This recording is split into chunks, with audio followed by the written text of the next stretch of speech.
Let's look at CAT 2021, slot 2, VARC section. First passage. Many people believe that truth conveys power. Hence, sticking with the truth is the best strategy for gaining power. Unfortunately, this is just a comforting myth. In fact, truth and power have a far more complicated relationship because in human society, power means two very different things. Okay. So this passage is most likely going to discuss about how non-truths can serve a purpose. How non-truths can serve a purpose. And see, many people believe that truth conveys power. This statement on a outside of passage context, this statement is true when you're talking about others, when you're judging others. But as soon as it comes to you, people don't really believe in this because the power of manipulation does not stem from truth. The power of manipulation stems from non-truths. Okay. On the one hand, power means having the ability to manipulate objective realities, to hunt animals, to construct bridges, to cure diseases, to build atom bombs. Ability to manipulate objective realities, things that are not subject to opinions. Science is not subject to opinions. That for them, truth has a degree of influence over it. This kind of power is closely tied to truth. If you believe a false physical theory, you won't be able to build an atom bomb. On the other hand, power also means having the ability to manipulate human beliefs, thereby getting lots of people to cooperate effectively.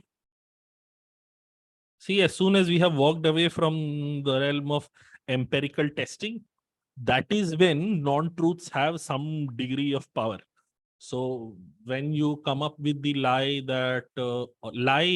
at least unprovable statement that there is a God who is watching over all of us, or unprovable statement like government is spying on all of us, you can't, as in ऐसा, George Bernard Shaw had once made a very wonderful statement. You cannot prove a negative. You cannot prove a negative. Matlab, if I were to say that your madness has been cured, then I should be the one to give you the proof that at one point you were mad. A person cannot stand up and say, nahi, nahi, hum to kabhi mad the hi nahi. Because how does he prove ki hum kabhi mad the nahi? Okay, so on the one hand, power also means having the ability to manipulate human beliefs, thereby getting lots of people to cooperate effectively. A common lie that, or one lie or one good statement, I don't know if it is directly, it originates from him, but Ricky Gervais made this statement. If I believe in an imaginary friend, then it is called, then I'm called insane. But if thousands and millions of people believe in an imaginary friend, it is called a religion. That is the power of non-truth. Building atom bomb requires not just a good understanding of physics, but also the coordinated labor of millions of humans. Planet Earth was conquered by Homo sapiens rather than by chimpanzees or elephants, because we are the only mammals that can cooperate in very huge numbers. And large-scale cooperation depends on believing common stories. But these stories need not be true. You can unite millions of people by making them believe in completely fictional stories about God, about race, or about economics. The dual nature of power and truth results in the curious fact that we humans know many more truths than any other animal, but we also believe in much more nonsense. So from this point on, the author has gone into giving reasons and examples for why even non-truths hold a place of value. It is not that truth in every situation is appropriate. In some situations, or for certain specific purposes, even non-truths confer upon the disseminator of said information the power to manipulate other people or the power to unite masses for the attainment of the common objective. So the examples that they've given, fictional stories about God, about race, and or about economics. As long as people think isse fayda hoga, usse fayda hoga, as long as people believe in something without objective or empirical truth, bhai sahab, विश्वास बन जाता है. It's as insane as, मतलब क्या बोले, for the longest period of time, the Europeans that were invading and colonizing countries and regions in Africa and other parts of the world, उनका तो यही कहना था, because we, the white men are superior, they are more civilized, they have to, white man's burden वाली theory, कि भाई हमें सिखाना पड़ेगा rest of the people in the world को कैसे सिविलाइजेशन आगे बढ़ती है. कंप्लीटली मिसरिप्रेजेंटिंग और फैक्चुअली इनएक्यूरेट इंफॉर्मेशन चलाना, but because they believed in it तभी कॉन्करिंग करने को जस्टिफाई भी कर पाए. Okay. When it comes to uniting people around a common story, fiction actually enjoys three inherent advantages over the truth. Three inherent advantages over the truth. First, whereas the truth is universal, fictions tend to be local. Consequently, if we want to distinguish our tribe from foreigners, a fictional story will serve a far better identity marker than a true story.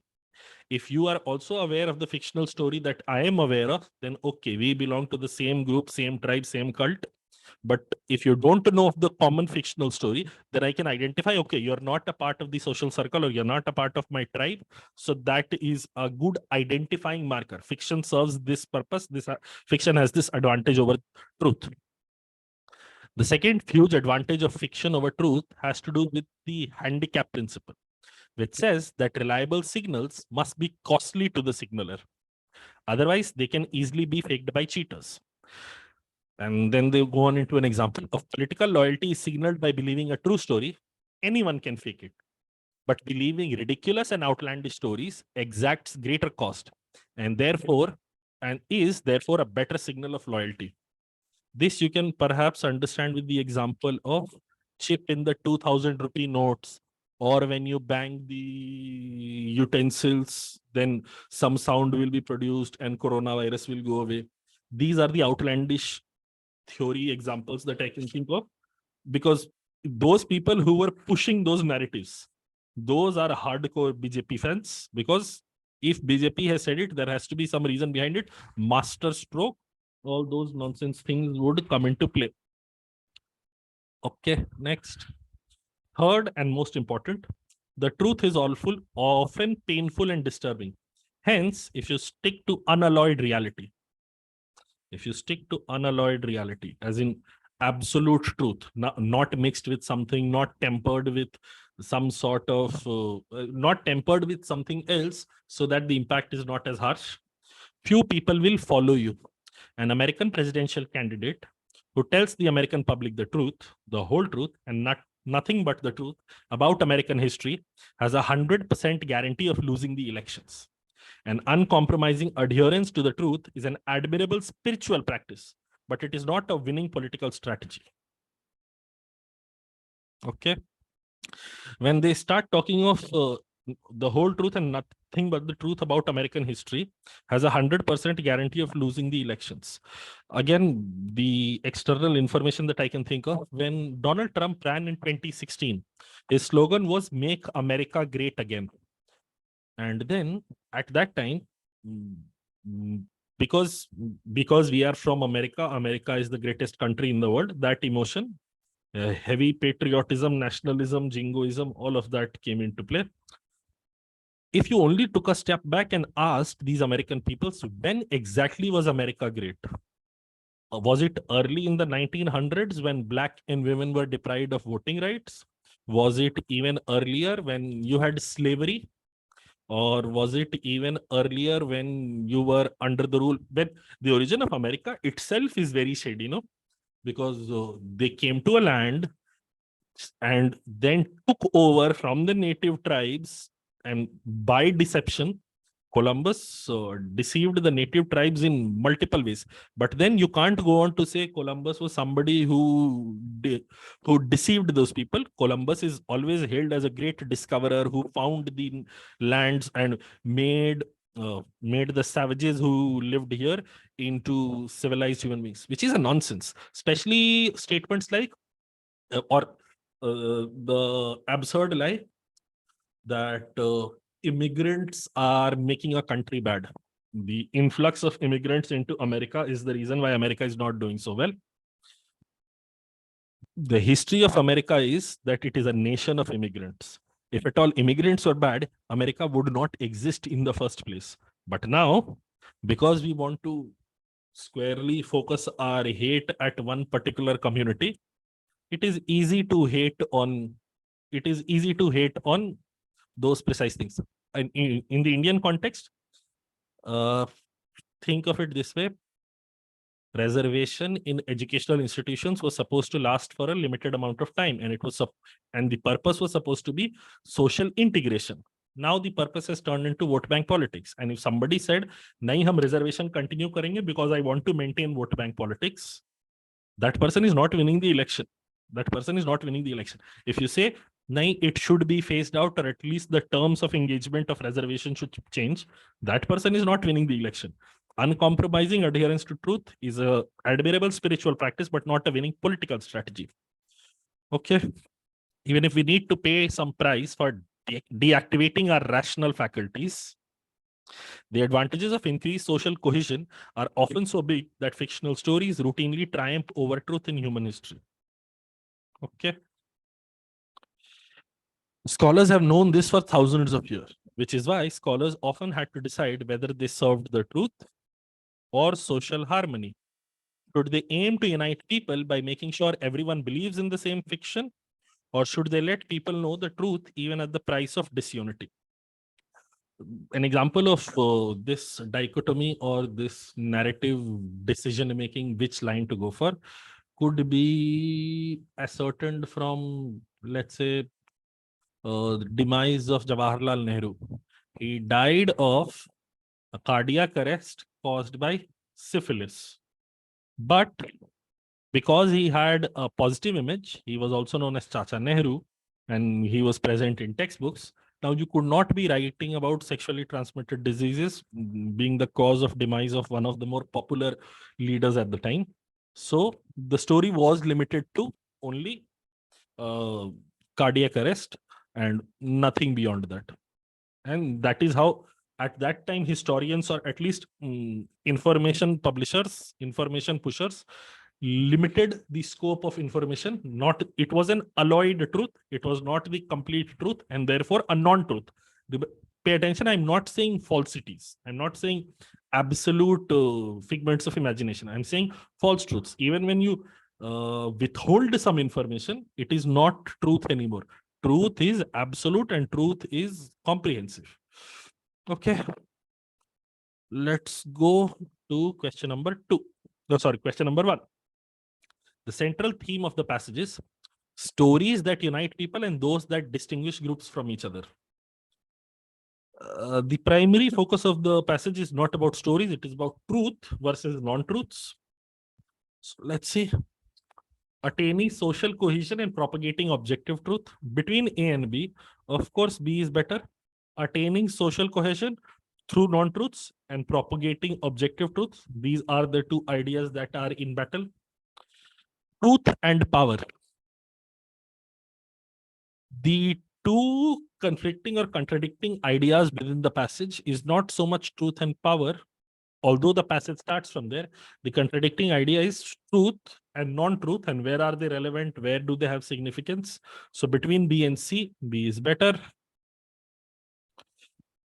And the last one is leaders who unknowingly spread fictions and those who intentionally do so. Leaders were definitely not the central entity being discussed in the passage. Additionally, apart from leaders, we also have social scholars, we also have nation states, we have all sorts of things. Also, we don't have any instance or any reference of leaders who unknowingly spread fictions. The only reference to leaders was political leaders cannot utilize unalloyed truth to extend their stay in power, or it is not a winning political strategy. Therefore, D is also gone. We are left with B, and this is the answer. Question 2. The author implies that, like scholars, successful leaders. Okay, the reference of scholars was given here. Scholars have known this for thousands of years, which is why scholars often had to decide whether they served the truth or social harmony. The choice before the scholars was whether they served the truth or social harmony. With that background in mind, let's look at the options. Use myths to attain first type of power. Attaining power is something that scholars don't even engage in. This is only going to be in reference with successful leaders. And at that, A has this challenge. B, know how to balance truth and social unity. Truth and social unity. Hopefully, you realize this is what the scholars were doing. A, first type of power attainment. Power attainment was not there for scholars. So between A and B, B is better. Between B and C, need to leverage both types of power to remain in office. Again, scholars are not remaining in office. We are looking for similarity to scholar, not what successful leaders need to do. If we were only focusing on successful leaders, then perhaps C would make sense. But here, the focus of the question is, what is it that they have to do like scholars?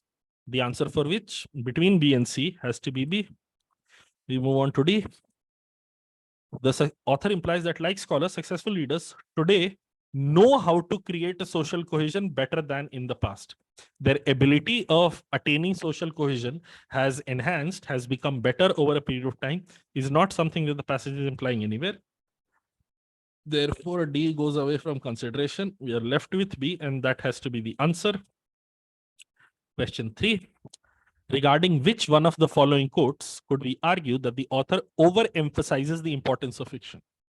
Again, this was something, this is a non-usual question setup, because this expects you to engage in argument formation outside of what is given in the passage. You have to bring in your external opinion in order to reach the answer here. Question 3.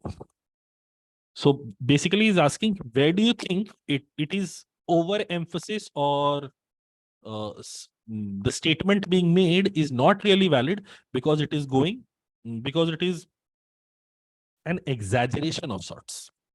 Okay, let's see A. Scholars often had to decide whether they served the truth or social harmony. Should they aim to unite people by making sure everyone believes in the same fiction, or should they let people know the truth? Can you see? One, scholars are being given the responsibility of ensuring social harmony, or at least it is within their remit to decide whether social harmony exists or not, which is an extension. थोड़ा ज़्यादा खींच दिया. Additionally, can you see the degree of extension here? Should they aim to unite people by making sure everyone believes in the same fiction? Basically, every person should believe in the same non-truthful story.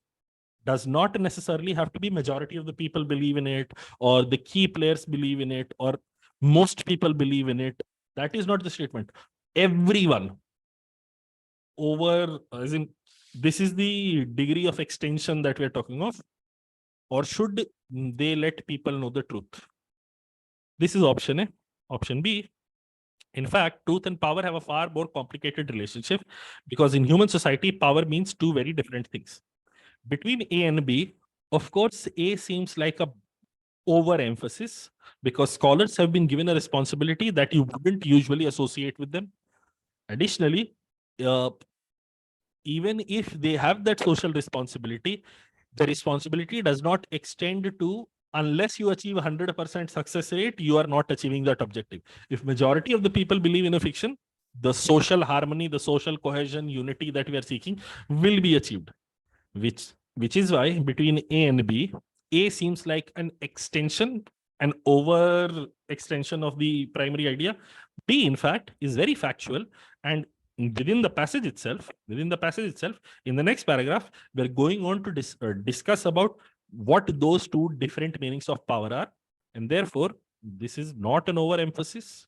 A, on the other hand, is between A and C. Let's look at it. On the one hand, power means having the ability to manipulate objective realities, to hunt animals, to construct bridges, to cure diseases, to build atom bombs. Manipulate objective realities is to bring about change, to bring about empirical changes. When I say objective realities or manipulate objective realities, This is something that can happen. This is something related to experimentation. If you can replicate the results of an experiment, then that is an objective truth, that is an objective fact. So in order to hunt animals or to construct bridges, in order to cure disease or to build atom bombs, there is repeatability involved. The same steps will be required every time. And therefore, this is not really an exaggeration. This is not really an extension. This is the precise information that is given. Nothing has been overemphasized here. With A, there are arguments to be made. Okay, this is too much. For C, not really. Even within C, we can potentially have problem with to hunt animals, because to hunt animals, while the way that you choose to hunt animals could be different for different people, but still within that way, let's say I choose to hunt animals with a spear, you choose to hunt animals with a gun, somebody else chooses to hunt animals with by laying down a trap. Those options could be different. And given those hunting down animals, let's say my uh, favorite form of bait is grass, your favorite form of bait is something else, mushrooms, somebody else's favorite form of bait is something else. You can have different inputs present there. It's not like you have to have the exact same thing, but you will have some bait present, you will have some ability to avoid detection by your prey, and then eventually get to trap them in whatever setup or scheme you have laid out. Between A and C, C is worse, A survives, D. Hence, sticking with the truth is the best strategy for gaining power. Unfortunately, this is just a comforting myth. The fact that this idea is being challenged, that truth is the best strategy for gaining power, as much as I personally believe in it, I also understand that the second part of the statement is true. There are far too many non-truthful entities existing in this world which are doing wonderfully well, and this is this is just a comforting myth. I can agree and understand, and this is definitely not overemphasis. This is true because I'm sure you are aware of entities and individuals who have not been entirely truthful and have gained power So, but okay, so this is not an overemphasis. This is not an exaggeration. This is not an extension. Between A and D, A survives. A has to be the answer. This question is wonderful because this is a new variant. To the best of my knowledge, we never had any question previously which expected you to engage in using your outside knowledge in order to arrive at an answer by using the framework given in the passage, but outside knowledge has to be utilized. Question 4. Author would support none of the following statements about political power, except that manipulating people's belief is politically advantageous, but a leader who propagates only myths is likely to lose power.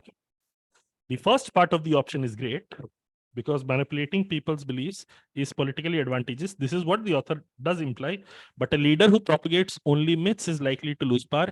This is an overemphasis, or let's say an exaggeration. This is something that is not mentioned in the passage, and you cannot be having that. This is the challenge with option A. Option B, there are definite advantages to promoting fiction, but there needs to be some limit to pervasive belief in myths. Okay. Again, in B, the first part of the option is great. And there are definite advantages to promoting fiction. And we had been given three. We had been given three specific reasons within the second paragraph itself. But there needs to be some limit to pervasive belief in myths. There should be some limit to the myths that are being propagated, was never referenced by the author. The author was always between truth and non-truths. They serve a purpose. They serve a purpose. In objective realities, truth is better in getting people to fall in line and cooperate. Fiction is better. That is it. Between A and B, I would say it is down to your personal preference. Both have the same challenge. Whichever one you eliminate, I'm eliminating A for the simple reason it is more narrow in its outlook. It is only talking about the politicians, and B is wider because it is talking about fiction in all domains. Okay, C, while unalloyed truth is not recommended, Leader should stay as close as possible to it. Again, unalloyed truth is not recommended. Leader should stay as close as possible to it.